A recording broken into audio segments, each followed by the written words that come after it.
trastorno dismórfico corporal. Este trastorno dismórfico corporal, antiguamente llamado dismorfofobia, es un desorden emocional que se encuentra descrito dentro de los trastornos de tipo obsesivos compulsivos. Es un trastorno en el cual el paciente o la persona afectada tiene una preocupación desesperada y obsesiva por determinadas áreas de su cuerpo, pero con la característica que no es una preocupación que es temporal, es una preocupación que una vez que comienza y aparece en la persona, comienza a limitar y a discapacitar muchas áreas de su vida. Cuando hablamos de discapacidad no estamos hablando precisamente de una discapacidad como la que estamos acostumbrados a escuchar, sino que esta limitación hace que las capacidades que normalmente él tiene, porque tiene todas las posibilidades desde el punto de vista intelectual, biológico, cognitivo, para poder lograrla, se ve limitada por esta alteración en la manera en que esa persona se visualiza. ¿De qué estamos hablando? Hay personas, por ejemplo, adolescentes, ya incluso niños con 8 o 9 años que tienen preocupaciones desmedidas por áreas específicas como puede ser la nariz, como pueden ser el color de sus ojos, como puede ser la implantación de sus orejas, como pueden ser, por ejemplo, las entradas del cabello o puede ser también la masa muscular. En el caso de los varones, en muchas ocasiones existe una preocupación importante, por ejemplo, por su físico y en el caso del sexo masculino, en muchas ocasiones sienten que la masa muscular, por ejemplo, es más es menor que la de otros. Por ejemplo, los ven más fuertes a otros que a ellos mismos. En el caso de las mujeres se pueden ver más gordas que como están otras mujeres, y esto limita mucho su vida. ¿Por qué? Porque son situaciones que solamente se las ven ellas, el resto de las personas generalmente no lo ven, y esta preocupación excesiva y obsesiva generalmente es o imaginaria o es tan sutil que casi no se puede percibir, pero ellos sufren constantemente por esto. Cuando estamos viendo en consulta chicos, por ejemplo, jóvenes afectados con esto, hemos visto, por ejemplo, jóvenes que si van a salir a pasear, en muchas ocasiones dejan de salir porque consideran que su cabello no está adecuado para poder salir, o porque sienten que la manera en que se encuentran sus orejas o su nariz va a ser motivo de que otras personas lo miren mal o que se vean feo o que se puedan reír de ellos. Sin embargo, las otras personas no lo ven así. ¿Cuál es la complejidad de este desorden emocional? Que las personas todo el tiempo necesitan estarse comprobando constantemente cómo están esas áreas de su cuerpo, y pueden ser también, por ejemplo, con lunares, pueden ser también, por ejemplo, con determinadas por ejemplo, cuando hablamos de los ojos, estamos hablando incluso de las características estructurales de los ojos, y cuando salen a la calle se comparan con otros constantemente, llegan a un círculo social y en lo que nadie se está fijando, ellos se están fijando constantemente porque no se sienten conformes con su físico.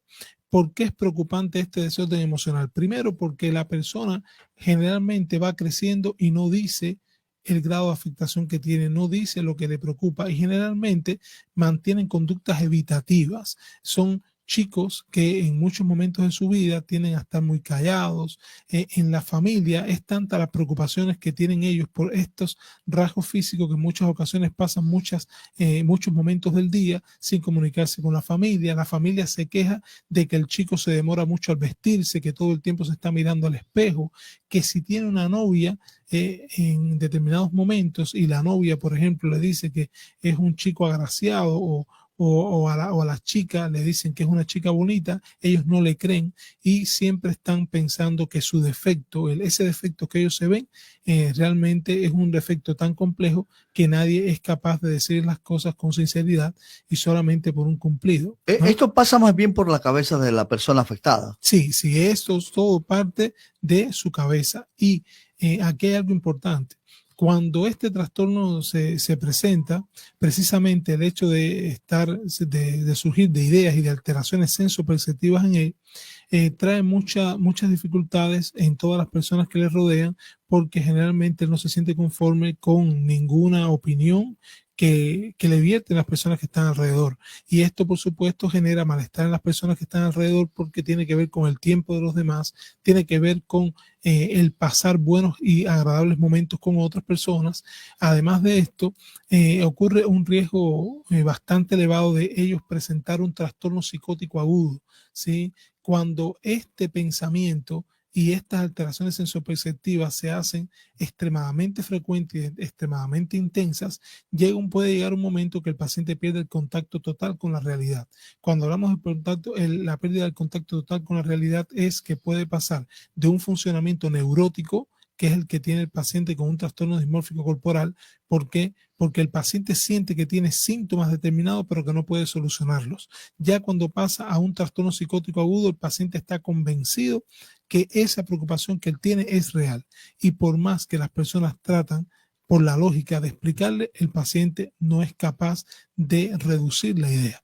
En el trastorno dismórfico corporal, todavía existe posibilidades de trabajar con el paciente porque el paciente por momentos acepta que es un problema de él y que puede llegar a tener determinada solución. Pero ya cuando aparece un trastorno psicótico agudo, existen posibilidades de que este trastorno se pueda cronificar o que se pueda resolver en dependencia de la gravedad de los Ahí ya síntomas. no hay remedio entonces, cuando ya Sí, pasa a esa fase aguda. sí puede existir solución, pero esta solución va a estar muy determinada de qué es lo que se haya hecho anteriormente, de la capacidad intelectual del paciente, de la severidad de los síntomas como estén. Por ejemplo, hay personas con un trastorno dismórfico corporal que se han llegado a suicidar. ¿Por qué se han llegado a suicidar? Porque a partir de determinado defecto que él se ve y que todo el tiempo mantiene esta obsesión por esta área del cuerpo que todo el mundo ve bien o que generalmente no la ven tan mal como él la ve, pero que ve que no tiene ningún tipo de resultado, llega un momento que decide terminar con su vida. Y es una decisión personal a partir de la alteración que él tiene. Estos pacientes son pacientes muy perfeccionistas, o sea, todo con referente a su cuerpo tiene que estar perfecto. Generalmente, por ejemplo, si te imaginas tener un lunar en la cara con el cual tú has crecido, o vamos a suponer, naciste, pero vamos a suponer que no sea uno, que sean muchos en todo el cuerpo, porque hay personas que tienen muchos. Y el hecho de que los tengas significa que tienes que aprender a aceptar, a vivir con ellos. Y eso en algunas personas genera una incomodidad. Genera incomodidad, y no solamente en ellos, sino en las personas que están alrededor. ¿Por qué? Porque hay adolescentes, hay mujeres, hay hombres que, por ejemplo, cuando se van a vestir, cuando van a tomar decisiones, las decisiones que van a tomar están muy relacionadas por cómo ellos se ven. Y podemos tener en cuenta esto. Tienes que llegar temprano a un lugar y ese lugar amerita que estés a la hora exacta, pero la persona se puede atrasar 20 minutos, 30 minutos porque se cambia constantemente de ropa porque precisamente piensa que se va a ver mal. O si no, si se está peinando el cabello, puede ser que ese día el cabello no le quede específicamente como él cree, y como ya él tiene este precedente de que su cabello no es igual que el de otros y que el de los demás generalmente es más bonito que el de él, llega un momento que afecta toda la dinámica de vida que puede tener el paciente. Doctor, en este caso solamente, ahí para especificar, casos de las mujeres se peinan una y otra vez, eso no significa que ya tiene el problema. No, diga, porque podemos confundir ahí también, sí, ¿no? Realmente, en el trastorno lo que me dices de las mujeres tiene que ver con el hábito que generalmente tienen las mujeres de querer verse bien igual que los hombres, ¿no? Y el hecho de tú quererte ver bien te puede llevar a buscar alternativas de cómo peinarte, cómo vestirte, pero esto no te trae dificultades con el resto de las personas. Puede ser, por ejemplo, que hayan personas que se demoren más para arreglarse, pero se pueden llegar a acuerdos, y si en un momento determinado se saben que te demoras mucho, generalmente puedes decir, bueno, comienzo una hora antes a vestirte, pero no significa que hay un trastorno. Significa que hay un trastorno, pero en el trastorno dismórfico corporal sí hay un problema porque generalmente todos los días necesita estarse mirando al espejo, necesita estarse comprobando, necesita estarse pesando si siente que su cuerpo cada día está más grueso, aunque los demás se den cuenta que no lo está. Esto lo lleva, por ejemplo, a hacer dietas extremadamente estrictas. Llega un momento que muchas personas con trastornos dismórfico corporal pueden llegar a padecer de trastornos del hábito alimentario, de la conducta alimentaria, como es, por ejemplo, la bulimia nerviosa, la anorexia nerviosa. Generalmente padecen de desórdenes importantes del sueño, de ansiedad, de depresión, asociado a este trastorno dismórfico corporal. Pero en el caso de lo que cotidianamente podemos ver, donde una mujer se puede demorar un poco o no, donde puede elegir y tener opciones, no, porque esto no limita las actividades diarias. En el trastorno dismórfico corporal, sí. Además, nos vamos a dar cuenta de una persona que no logra ser igual que otros. Si otros están conversando, generalmente estas personas están calladas, y están calladas porque están pensando constantemente en esas alteraciones o estas distorsiones que tienen de cómo se ven, y no logra disfrutar el lugar. Doctor, ¿la misma persona afectada puede darse cuenta que tiene este trastorno o necesariamente tiene que ser quien está al lado o el profesional médico? No, generalmente la persona afectada le cuesta mucho trabajo reconocer. Por eso es que se va agravando en el tiempo. Por eso es que cuesta mucho trabajo poder llegar a un diagnóstico oportuno y un tratamiento oportuno que evite que esta persona se agrave. Generalmente esta persona incluso en muchas ocasiones está expuesta a críticas de que son pequeños. ¿Por qué? Porque producto de todas estas limitaciones que él mismo se crea a partir de la alteración socioperceptiva que tiene, las personas lo critican, en ocasiones se burlan de ellos. Esto genera un ambiente familiar extremadamente tenso. ¿Por qué? Porque en ocasiones incluso si los padres no se ponen de acuerdo en cómo debe ser el manejo o no buscan ayuda adecuada con un especialista, existen muchas discusiones entre ellos. Uno, porque quizás quiere que el otro no lo trate tan fuerte, no lo critique tanto, y la otra persona porque a partir de que el cónyuge lo trata muy fuerte, trata de ceder a muchas cosas, y cualquiera de los dos extremos afecta al paciente y agrava al paciente. Aquí la solución ideal es buscar una ayuda oportuna, o sea, una orientación a tiempo, y sobre todo poder partir de dónde surge este problema. Generalmente el trastorno dismórfico corporal aparece a partir de ambientes familiares donde se le ha generado mucha influencia a todo lo que tiene que ver con el éxito físico o la moral. Está muy relacionado con los estilos educativos rígidos, obsesivos, limitantes, donde ha existido también mucha preocupación por el físico, ¿sí? Y esta preocupación por el físico, donde en muchas ocasiones los padres no nos damos cuenta, pero desde pequeño queremos buscar la perfección a la hora del vestir, cuando somos demasiado reiterativos en párate bien, camina bien, no comas mucho, estás muy gordo o estás muy gorda, arréglate el cabello, pareces esto, pareces lo otro, mira fulano. O sea, cuando utilizamos todo este tiempo las comparaciones por tal, incluso a veces hay padres que quieren verse reflejar, por ejemplo, las aspiraciones que no pudieron lograr en su vida, que quieren verlas reflejadas a través de los hijos. Hay un estilo educativo inadecuado que se llama de identificación. El estilo educativo de identificación es cuando yo intento realizarme a través de mi hijo. Entonces, lo que yo no pude ser, en muchas ocasiones quiero realizarlo a través de mi hijo, verme realizado a través de mi hijo, y son conflictos muchas veces inconscientes, no siempre son conscientes por el padre. Y ¿Puede generarse, doctor, o coincidir de que el padre diga, bueno, ese peinado no te queda bien, esto acá no te queda bien? Entonces va generando en el adolescente o en el hijo esa inconformidad y se puede crear el desorden. Así es, o sea, comienza con una inseguridad importante que llega un momento que las decisiones que puede tomar sobre sí mismo, la manera en que él se ve, no está condicionada con lo que él mismo puede llegar a decidir, sino con lo que creen los demás. Y, por supuesto, si desde que eres pequeño, los adultos o los que te están acompañando te están criticando, te están corrigiendo constantemente, lo que tú no le das, a lo que tú no le das mucho valor, llega un momento que le empiezas a dar valor. Porque si mi misma familia, las mismas personas que han crecido conmigo, todo el tiempo le están dando valor a eso, yo también se lo voy a dar.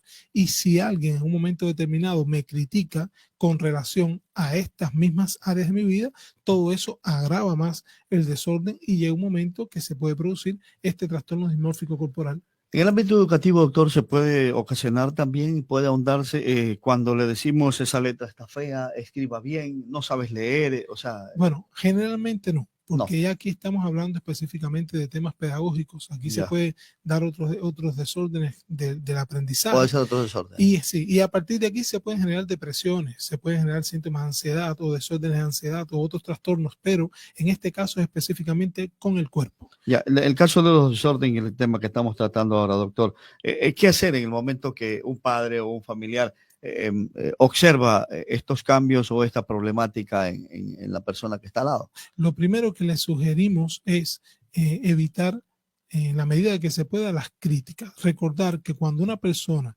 comienza a tener comportamientos que son repetitivos, que no son quizás comunes a como son las personas, no siempre tiene que hacerlo porque realmente él quiere. Tenemos que pensar que lo hace porque no puede controlar estos comportamientos. Si vemos que nuestros hijos todo el tiempo se están mirando al espejo, están comprobando, se les dificulta vestirse, todo el tiempo se están comparando, esto le limita las actividades, sufren, se desesperan, tienen ansiedad, no logran llegar a tener relaciones interpersonales adecuadas, pensemos que puede estar enfermo. Y si en un momento pensamos en un trastorno dismórfico corporal, deben buscar la ayuda especializada. Puede ser con psicólogos clínicos, con psiquiatría, pero es importante buscar una ayuda especializada porque personas con este trastorno dismórfico corporal pueden llegar a agravarse tanto que su vida se puede ver comprometida, pueden llegar a desarrollar trastornos mentales graves como las esquizofrenias o trastornos afectivos bipolares,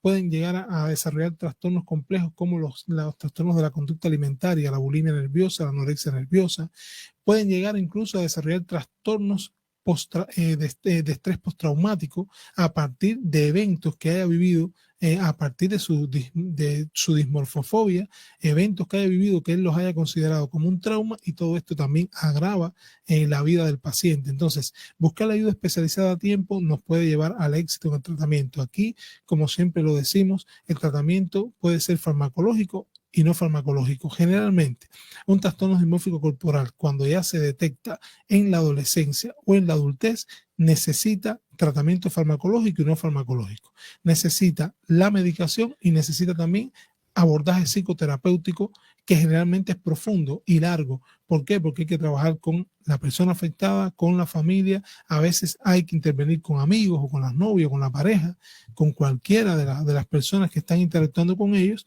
para poder llegar al éxito que se desea. ¿Puede haber en este desorden una agresividad o una pasividad? O sea, ¿pueden darse los dos casos? Sí, pueden darse los dos casos. Pueden darse los dos casos, Fabricio, porque tenemos que recordar que las personas que pueden llegar a desarrollar un trastorno dismórfico corporal no es solamente este trastorno. Estamos hablando que pueden tener alteraciones importantes en la personalidad y pueden llegar a tener, por ejemplo, personalidades esquizoides, personalidades obsesivas. Además, ante tanta presión, no solamente por ellos, sino por el medio, y que ellos sienten que el medio no los comprende, pueden haber en determinados momentos dificultades para controlar los impulsos. Y a partir de aquí puede desarrollar irritabilidad, agresividad, puede desarrollar cualquier cosa. Y no solamente agresividad hacia los demás, sino también hacia ellos mismos, ¿no? Y si en un momento determinado, a partir de un trastorno dismórfico corporal, desarrolla un trastorno mental grave como una esquizofrenia o un trastorno afectivo bipolar o un trastorno de personalidad inestablemente emocional de tipo explosivo, puede pasar cualquiera de estas conductas que me estás comentando, y por supuesto estas son las consecuencias de no haber realizado un abordaje a tiempo para poder llegar a tener el éxito que deseamos. Salud mental es mucho más, doctor. Sí, salud mental es mucho más que solamente medicación o psicoterapia. Debemos ver al individuo de una manera integral y si nos necesitan y requieren de nuestros servicios, nos pueden ubicar en la calle Nelson Ortiz 101 entre Avenida Barbisotti y El Pacífico, en el sector Las Palmas. Aquí estamos dispuestos a poder ayudarles. Nos pueden contactar a los números 0994-2087-57 o 0985-5407-64. Muchas gracias.